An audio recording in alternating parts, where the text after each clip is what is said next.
के इतिहास में ऐसा प्लेन क्रैश कभी नहीं हुआ। हालांकि बोइंग कंपनी का बहुत खराब ट्रैक रिकॉर्ड रहा है। उन्होंने दावा किया था कि बोइंग ने प्रोडक्शन में बहुत जल्दबाजी की है और फ्यूजलेज के छोटे छोटे गैप्स को ठीक करने में लापरवाही बरती। पूरा हादसा एक भयंकर टेक्निकल फेलियर है। क्या यहाँ कोई इंजन फेलियर हुआ है, मेंटेनेंस फेलियर हुआ है?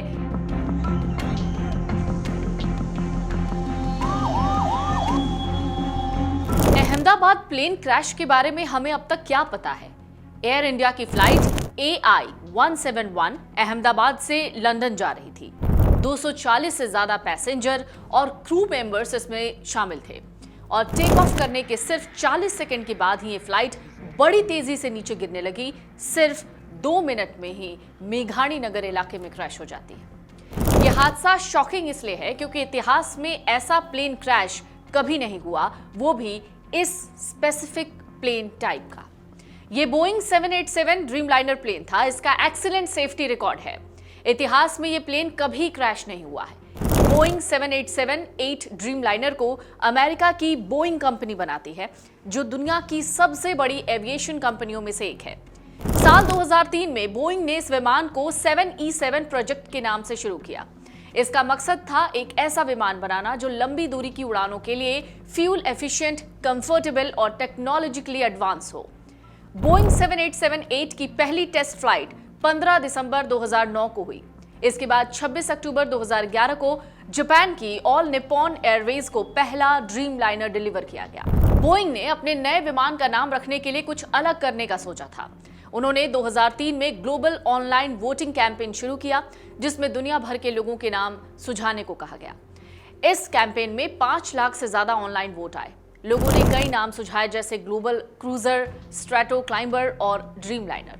इन सभी नामों में जब नाम चुनने की बारी आई तो ड्रीमलाइनर की जीत हुई। वोटिंग में ड्रीमलाइनर सबसे पॉपुलर रहा। ड्रीमलाइनर की पहली फ्लाइट साल 2009 में उड़ी थी। तब से लेकर आज तक इस प्लेन के साथ इस लेवल का कोई हादसा नहीं हुआ था। हालांकि बोइंग कंपनी का बहुत खराब ट्रैक रिकॉर्ड रहा है। इस विमान को लेकर एक अमेरिकी इंजीनियर और बोइंग कर्मचारी ने साल 2024 में ही गंभीर चेतावनी दी थी। उन्होंने FAA के सामने औपचारिक शिकायत दर्ज कराई थी, जिसमें 787 ड्रीमलाइनर और 777 मॉडलों के निर्माण में सीरियस स्ट्रक्चरल मिस्टेक का आरोप था। उन्होंने दावा किया था कि बोइंग ने प्रोडक्शन में बहुत जल्दबाजी की है और फ्यूजलेज के छोटे छोटे गैप्स को ठीक करने में लापरवाही बरती। बोइंग 787 ड्रीमलाइनर पहले भी विवादों में रहा है। 2013 में लिथियम आयन बैटरी में आग लगने की घटनाओं के बाद पूरे ड्रीमलाइनर फ्लीट को 3 महीने के लिए ग्राउंडेड करना पड़ा था। तो क्या क्रैश करने वाला प्लेन बहुत पुराना था? नहीं, ये सिर्फ 11 साल पुराना प्लेन था। दरअसल बोइंग 787 VT-ANB ड्रीमलाइनर का लाइफ स्पैन 20 से 30 साल का होता है। जो पायलट इस प्लेन को उड़ा रहे थे वो थे captain Sumit Sabharwal. Captain Sumit Sabharwal air India के सीनियर पायलट में से एक हैं। वो बोइंग 787 जैसे वाइड बॉडी एयरक्राफ्ट उड़ाते थे, जिसे लंबी दूरी की अंतर्राष्ट्रीय उड़ानों के लिए इस्तेमाल किया जाता है। उनके पास यानी सुमित सभरवाल के पास 8,200 घंटे का उड़ान अनुभव है। सुमित सभरवाल के साथ को पायलट थे क्लाइव कुंदर।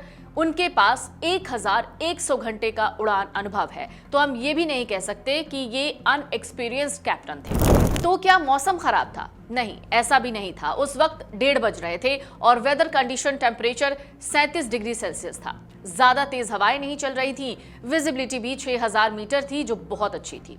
तो प्रॉब्लम कहां पर हुई? असली जवाब हमें जल्द ही पता लगेगा, जब ब्लैक बॉक्स खुलेगा। ब्लैक बॉक्स से इंफॉर्मेशन को रिट्रीव किया जा रहा है, लेकिन ये पूरा हादसा एक भयंकर टेक्निकल फेलियर है।